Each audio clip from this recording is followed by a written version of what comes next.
కాలం సమీపమై ఉన్నది.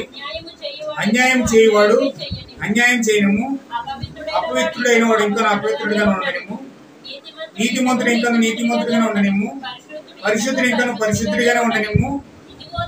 ఇదిగో నేను త్వరగా వచ్చుచున్నాను. వాని వాని క్రియలు చెప్పున ప్రతి వానికి ఇచ్చుటకు సిద్ధపరిచిన జీతము. ఆమేన్, హల్లెలూయా. ఈయన ఏం చెప్తున్నాడంటే ఆత్మలకు తీర్పు తీరుస్తూ ఉన్నాడు. పరిశుద్ధుడు ఇంకా పరిశుద్ధుడిగానే ఉన్నాము, అన్యాయం చేయడం ఇంకా అన్యాయమే చేయనము, అపవిత్రుడు ఇంకా అపవిత్రుడిగా ఉన్నాము. ప్రతి వానికి జీతం నా దగ్గర ఉంది. అంటే వాని వాని క్రియలు చెప్పున వారికి జీతం ఇచ్చేస్తున్నాడు దేవుడు.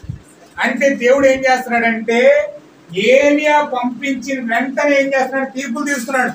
వారి వారి ఆత్మలకు స్వభావం తగినట్లుగా దేవుడు వారికి తీర్పులు ఇచ్చేస్తున్నాడు.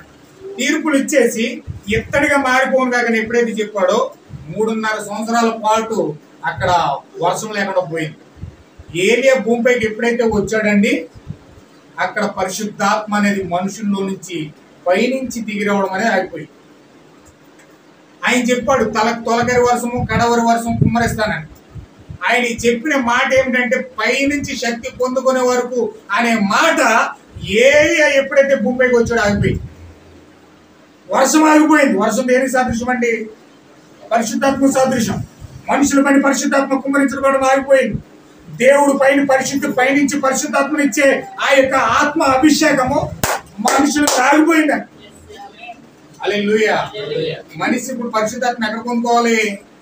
మనిషి పరిశుద్ధాత్మ పొందుకోవాలంటే ఏలియాలో నుంచి ఒక స్వరం వస్తుంది, శ్రేష్టమైన బలిపీఠం నుంచి ఒక స్వరం వస్తుంది. ఆ స్వరంలో నుంచి ఒక వ్యక్తి పరిశుద్ధాత్మ పొందుకోవాలి. కానీ మనుషులు ఏం చేస్తున్నారు? పైకి చూస్తున్నారు. దేవుడు త్వరగా వస్తా ఉన్నాడు, దేవుడు త్వరగా వస్తా ఉన్నాడు, అందరికీ పరిశుద్ధాత్మ ఇస్తా ఉన్నాడు, ఆయన వస్తా ఉన్నాడు, మన పరిశుద్ధాత్మ ఇస్తాడని.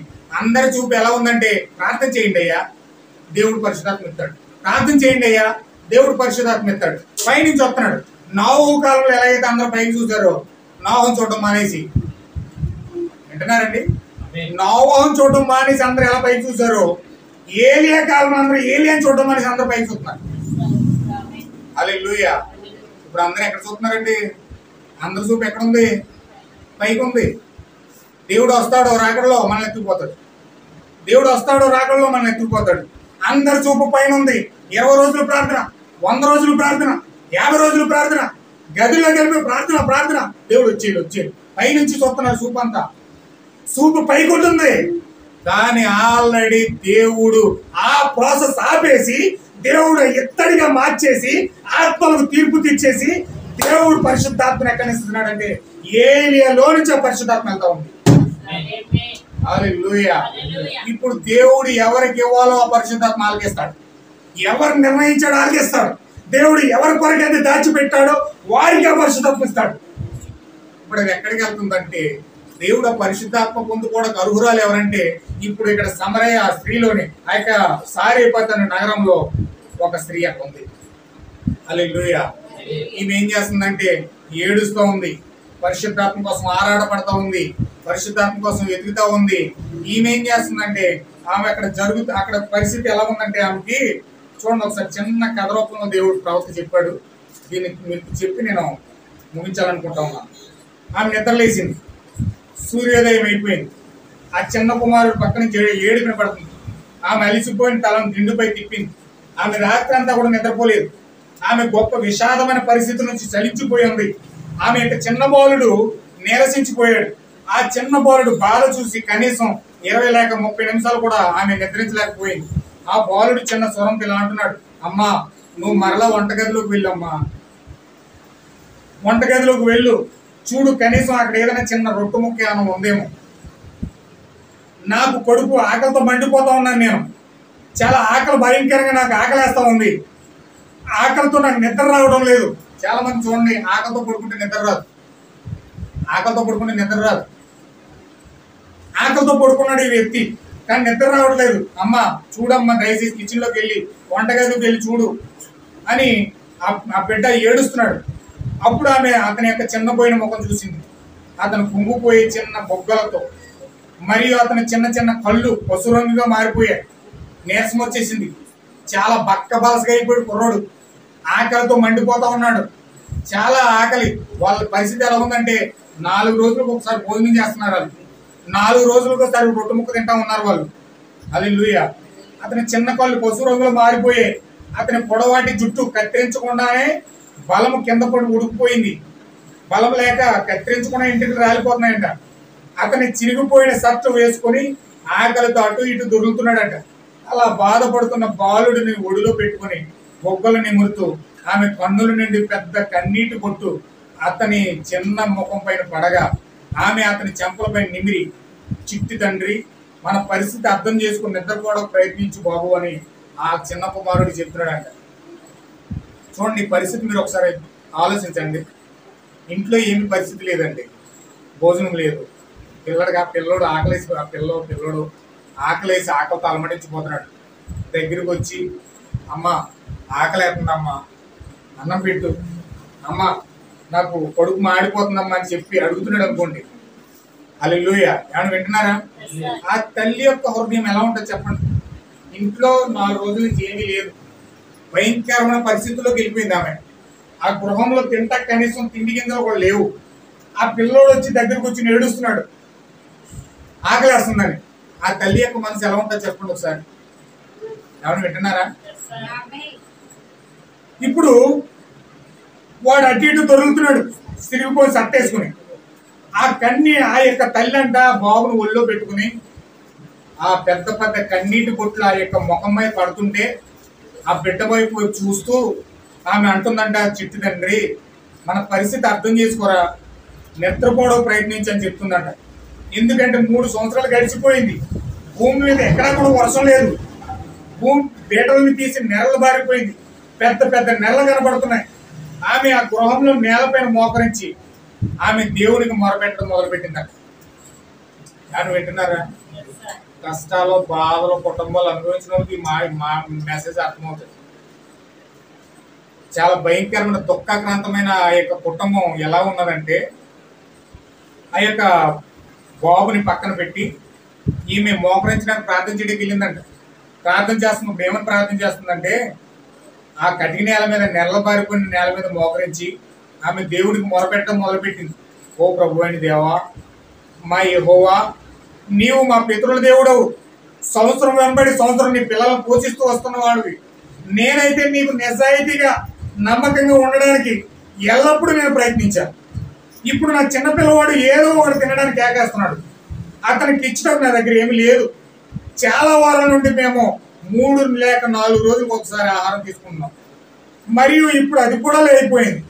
కొంచెం పిండి, కొంచెం నూనె మాత్రమే మిగిలి ఉంది. మరియు దీనిని రేపు ఉదయం వరకు ఉంచాలని నేను అనుకుంటున్నాను. ఎందుకంటే మేము ఈ రాత్రి పూట చనిపోవడానికి ఇష్టపడలేదు. ప్రభువా, ఓ దేవా, నేనేం చేశాను? నేను నీ దాసురాల్ని, నీతిగా జీవించిన దాన్ని. నా భర్త ప్రభు కొరకు యుద్ధం చేసి చనిపోయాడు. మరి ఇప్పుడు నేను కొన్ని సంవత్సరాలుగా విధవరాలుగా ఉన్నాను. నేను ఈ ఆజ్ఞను బట్టి నడుచుకున్నాను కదా. నీ యొక్క ఆజ్ఞను బట్టి నీ చిత్తానుసారంగా నిజాయితీగానే ఉండడానికి ప్రయత్నించాను. నేను ఒకవేళ నేను చనిపోవలసిన సమయం వచ్చినా పర్లేదు, నేను చచ్చిపోతాను.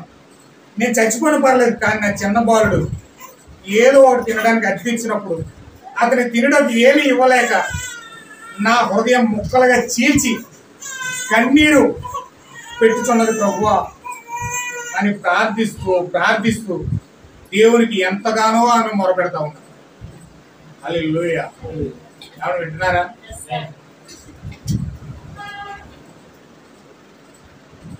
సబ్జెక్ట్ నాకు ఎక్కడికో తీసుకెళ్ళిపోతుంది. కానీ దీన్ని అలా నొక్కేసి దీన్ని ముగించడం కోసం నేను అలాగా ప్రయత్నం చేస్తున్నాను. మిమ్మల్ని ఇబ్బంది పెట్టడం నాకు ఇష్టం లేదు. కొంచెం జాగ్రత్తగా మీరు పట్టుకోండి. నేను నీ ఆజ్ఞను అనుసరించి నిజాయితీగా ఉండడానికి ప్రయత్నించాను ప్రభువా. ఒకవేళ చనిపోవలసిన సమయం వచ్చినా నేను చనిపోవటానికి సిద్ధమే. కానీ నా కుమారుడు ఆకలితో అలమటిస్తూ ఉన్నాడు. ఏదో అడుగుతున్నాడు అతను, కానీ నాకు ఇవ్వడానికి ఏమీ లేదు, నేను కొనడానికి ఏమీ లేదు. ఏం చేయను ప్రభు అని చాలా భయంకరంగా ప్రార్థిస్తూ దేవుని సన్నిధిలో మొరపెడతా ఉందట. ఆమె ప్రార్థన చేయడం ముగించి ఆమె పైకి లేచింది. ఈలాగా బాలుడు కొంత సమయం నిద్రపోతున్నాడు. మరలా ఆమె తన చేతులు పైకెత్తింది. మరలా ప్రార్థన చేయడం ప్రారంభించింది. ఈలాగా తెల్లారిపోయింది. హల్లెలూయా. ఆ తల్లి యొక్క బాధ చూడండి. ఆ సారేపతి ఎదరాలు తినలేదు 3.5 సంవత్సరాల నుంచి కరువు. అక్కడ కరువుగా ఉంది, పంటలు లేవు. అక్కడ ఈ కొడుకు బాధ చూసి రాత్రంతా ప్రార్థిస్తూనే ఉంది. కళ్ళు ఉబ్బిపోయినాయి. ఆ కొడుకు బాధ చూడలేక ఎంతో బాధన వేదభరితమైన ప్రార్థన చేస్తూ ఉందామె. తీర్పు యొక్క వేడిగాలు దేవుని మరిచిన దేశం పైన వీచున్నది. ఎందుకంటే అది అహాబు యొక్క పరిపాలన సమయం. ఇజ్రాయేల్కి అత్యంత క్రూరమైన చెడ్డవాడైన రాజు అతడు. మరి ఒక పాపి అయిన విగ్రహారికుడైన యెజబెలు అతను వివాహం చేసుకున్నాడు. అసలు ఎప్పుడు కూడా వివాహం ఆ విజయం పొందని అలాంటి మిశ్రమ వివాహం, ఆ వివాహము ఎన్నడూ విజయం పొందదు. ఒకవేళ అలాంటి మిశ్రమ వివాహం చేసుకుంటే ఆ స్త్రీ అయిన పురుషుని మార్గంలోకి రావాలి, లేకపోతే పురుషుడి యొక్క మార్గంలోగానే స్త్రీ అని వెళ్ళాలి. హల్లెలూయా. ఎవరు వింటున్నారా? అలా ప్రార్థిస్తుండగా ఆ యొక్క తెల్లవారగానే ఆ గుమ్మంలోనికండి ఏలియా ప్రవక్త అడుగు పెట్టాడు. హల్లెలూయా.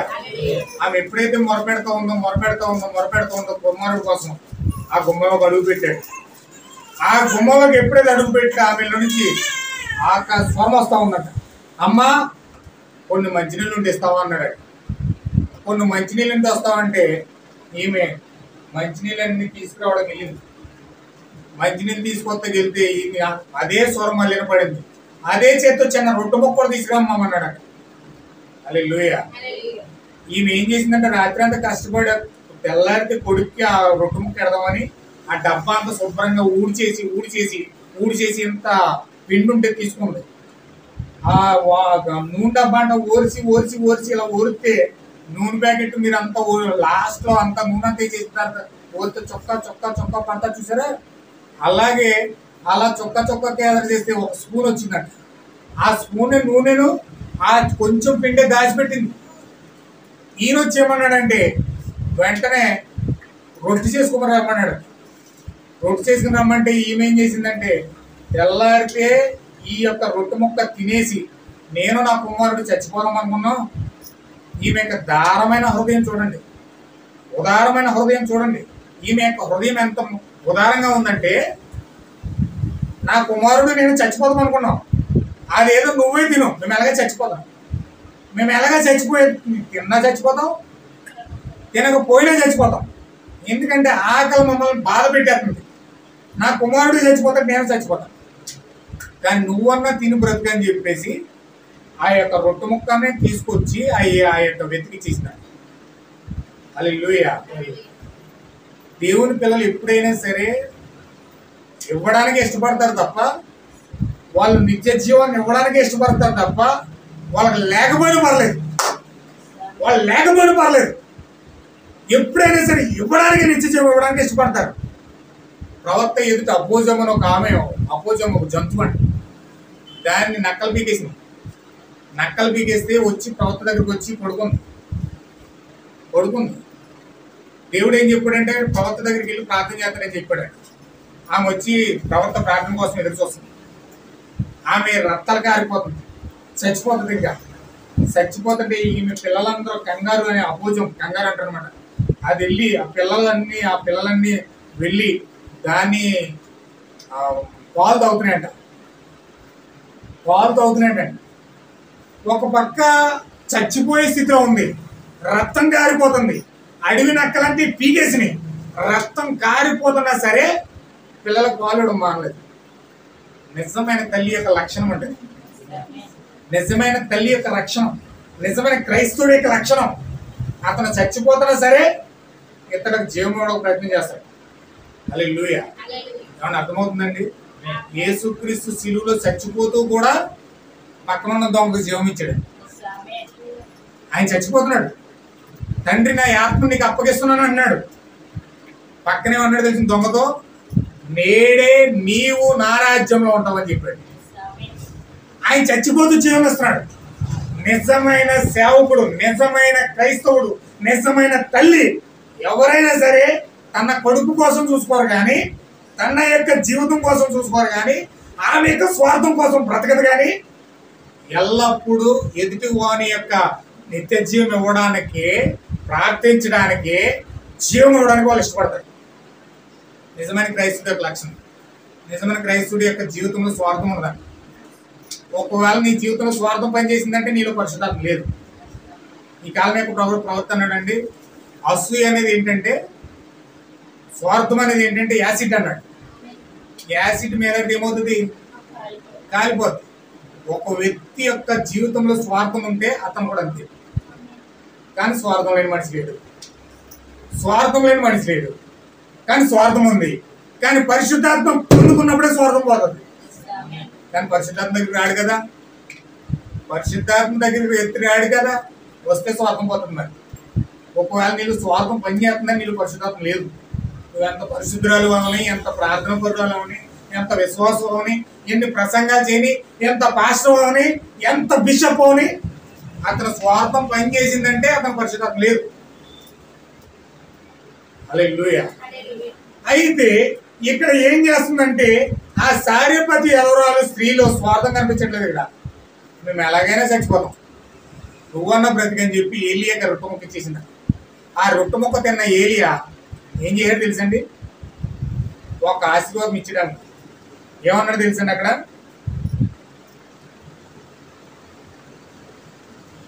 మొదటి రాజుల గ్రంథం 17:16 వచనం. మొదటి రాజుల గ్రంథం 17:16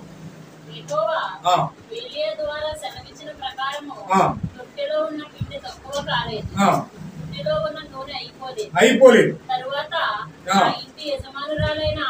ఇక్కడ ఏమంటున్నాడంటే, దేవుడు ఇలా సెలవిస్తా ఉన్నాడు, thus say the Lord, యెహోవా ఇలా సెలవిస్తా ఉన్నాడు, నీవు దేవుని యొక్క ఆకలి చూసావు గనక, దేవుని యొక్క ఇష్టమును చూసావు గనక, దేవుని యొక్క మాట చెప్పు నువ్వు చేసావు గనక, దేవుని యొక్క ఆజ్ఞను గైకున్నావు గనక, నీ బుడ్డిలో ఉన్న నూనె కరిగిపోదు, నీ కొండలో ఉన్న పిండి అయిపోదు. హల్లెలూయా. ఎప్పుడైతే బలిపీఠం దగ్గరికి వెళ్ళి, శ్రేష్టమైన బలిపీఠం దగ్గరికి వెళ్ళి నువ్వు కలుసుకున్నావో, నిజమైన ప్రవర్తన కలుసుకున్నావో, నువ్వు ఆత్మీయంగాను భౌతికంగాను అన్ని విషయాల్లో కూడా నీ బుద్ధిలో, నీ హృదయంలో పరిశుద్ధాత్మ పిండి అనగా వాక్యమైనది. పిండి అంటే ఏంటండి? వాక్యమైనది. నూనె అంటే పరిశుద్ధాత్మైనది. అంటే నీవు నిజమైన బలిపీఠాన్ని, శ్రేష్టమైన బలిపీఠాన్ని కనుగొన్నప్పుడు నీ హృదయంలో వాక్యం తొలగిపోదు, నీ జీవితంలో పరిశుద్ధాత్మ బయటికి. దేవుని నామం మహిమ కాక. నీ హృదయంలో పరిశుద్ధాత్మ ఉంటే, మోషే ఎలాగైతే పలికాడో నువ్వు కూడా ధైర్యంగా, నీకు రోగం వచ్చిందనుకోండి, యేసుక్రీస్తు నామములో ఈ రోగం పోవును కాక అని పలికితే ఆ రోగం అక్కడ చెల్లిపోతుంది. యేసుక్రీస్తు నామములో ఈ కార్యం ఇక్కడ జరుగును కాక అని నువ్వు పలికావు అనుకోండి, ఆ కార్యం అక్కడ జరిగిపోతుంది. హల్లెలూయా. నిజంగా అద్భుతంగా దేవుడు నడిపించి, అద్భుతంగా దేవుడు నిన్ను తీసుకెళ్లి, విస్తారంగా దేవుడు దీవించి, విస్తారంగా దేవుడు నిన్ను అద్భుతంగా నువ్వు నడిపిస్తాడు. హల్లెలూయా. అంచేత నా ప్రియమైన సహోదరి సహోదరులారా, మనం విస్తారమైన దీవెన, విస్తారంగా మనం దీవించబడాలంటే, విస్తారంగా మనం ఆశీర్వదించబడాలంటే శ్రేష్టమైన బలిపీఠాన్ని తెలుసుకోవాలి. మన హృదయంలో పరిశుద్ధాత్మ రావాలంటే, మన హృదయంలోకి నిజమైన వాక్యం రావాలంటే శ్రేష్టమైన బలిపీఠం తెలుసుకోవాలి. ఏంట శ్రేష్టమైన బలిపీఠం అంటే, మలాకి గ్రంథము 4:5 లాస్ట్ గా ఒకసారి చదవండి. మలాకి గ్రంథం, మలాకి 4:5 స్పీడ్ గా చదవాలి. యెహోవా నియమించిన రాకమునుపు మీ యొద్దకు పంపుదును,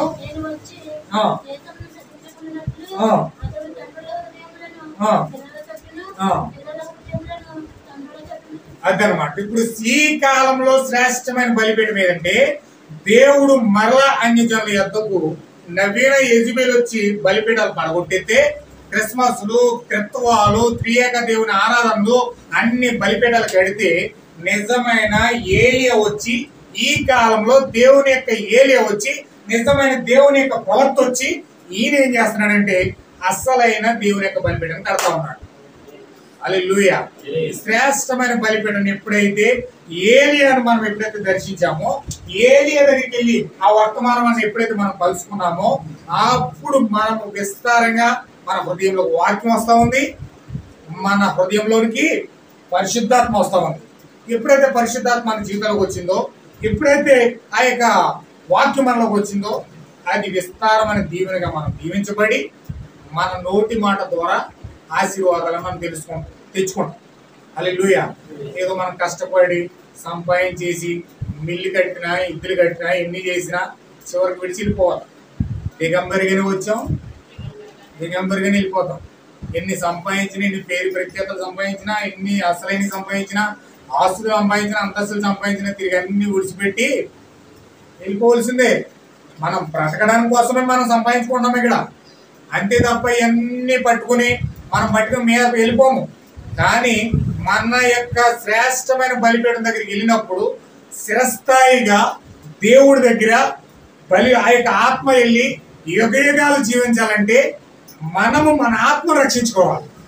ఆత్మను ఎలా రక్షించుకుంటామంటే శ్రేష్టమైన బలిపీఠాన్ని మనం సమీపించినప్పుడు. ఆ రోజు నోవహు శ్రేష్టమైన బలిపీఠంగా ఉంటే ఆ రోజు ప్రజలు ఎవరో కూడా ఆయన దగ్గరికి వెళ్ళి ఆ యొక్క ఆత్మ పొందుకోలేదు. మోషే వచ్చి శ్రేష్టమైన బలిపీఠంగా ఉంటే ఆ రోజు ప్రజలు ఎవరు కూడా ఆయన స్వీకరించలేదు. ఏలియా వచ్చి శ్రేష్టమైన బలిపీఠంగా ఉంటే ఆ రోజు ప్రజలు ఎవరు కూడా చేర్చుకోలేదు. నోవహు కుటుంబం చేర్చుకుంది, మోషేను యెహోషువ కాలేబులు చేర్చుకున్నారు, ఏలియాను శారేపతి ఎవరాలు చేర్చుకుంది. మరి ఈ కాలంలో దేవుడు ప్రవక్తను పంపిస్తే, మలాకి గ్రంథం 4:5 దేవుడు ఏలియాను పంపిస్తే, నీవు నన్ను మనం ఎప్పుడైతే చేర్చుకుంటామో, శ్రేష్టమైన బలిపీఠం ఎప్పుడైతే కలుసుకుంటామో, అప్పుడు విస్తారమైన దీవెన, ఆశీర్వాదం మన జీవితంలోకి వస్తుంది. పొందుకోవడానికి దేవుడు ద్వారా తెరిచాడు. హల్లెలూయా. అయితే ప్రపంచ వ్యాప్తంగా ప్రజలందరూ పైకి చూస్తూ ఉన్నారు, కానీ దేవుని యొక్క పిల్లలు సారేపతి ఎదవరాలు ఏలియాలో నుంచి వస్తున్న స్వరమైనది. హల్లెలూయా. అయితే నా ప్రియమైన సహోదరి సహోదరులారా, ఈ కాలంలో దేవుడు ఏలియా ద్వారా ఆ యొక్క స్వరాన్ని వినిపింప చేస్తా ఉన్నాడు. ఏలియా ద్వారా ఆ యొక్క వాక్యం, ఆ యొక్క స్వరం వస్తూ ఉంది. ఎవరైతే ఆ స్వరం మీద దృష్టి పెడతారో వాళ్ళు జీవం పొందుకుంటారు, పరిశుద్ధాత్మ పొందుకుంటారు, వాక్యాన్ని పొందుకుంటారు, వాళ్ళు హృదయపూర్వకంగా దీవించబడతారు. హల్లెలూయా. మీరు నిజంగా ఆ శ్రేష్టమైన బలిపీఠాన్ని సమీపించి ఆ జీవాన్ని మీరు పొందుకోవాలని ప్రభువైన యేసుక్రీస్తు నామమున చేస్తా ఉన్నాను. దేవుడు వాక్యం దీవించును గాక. ఆమె చిన్న ప్రార్థన చేద్దాం. అందరూ మోకరించి చిన్న ప్రార్థన.